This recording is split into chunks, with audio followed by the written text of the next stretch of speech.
நம்ம என்ன செய்ய போகிறோன்னா, ஒரு வயசு மேலே இருக்கிற எல்லா குழந்தைங்களுக்கும் ஆப்பிள் ரவா செய்ய போகிறோம்.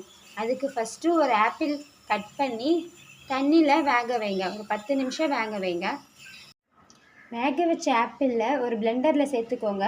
நல்லா பிளெண்ட் பண்ணி எடுங்க. வேக வச்ச ஆப்பிளை இந்த வாணலில் ஊற்றிக்கோங்க.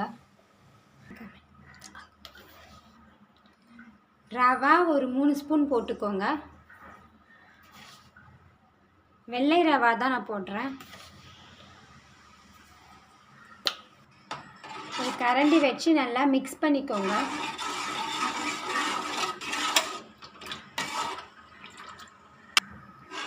நல்லா மிக்ஸ் பண்ணிகிட்டே இருங்க. இது ஒரு 15 நிமிஷம் வேகட்டும். ரவா நல்லா வெந்து வரட்டும். ஆப்பிள் ஏற்கனவே வேக வச்சது தான், ரவா மட்டும் இன்னும் வேகணும்.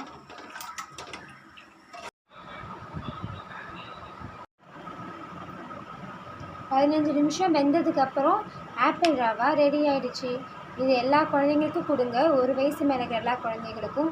குழந்தைங்க நல்லா விரும்பி சாப்பிடுவாங்க. ஈவினிங் டைம் ஸ்நாக்ஸாக கொடுங்க. தேங்க்யூ ஃபார் வாட்சிங் மக்களே.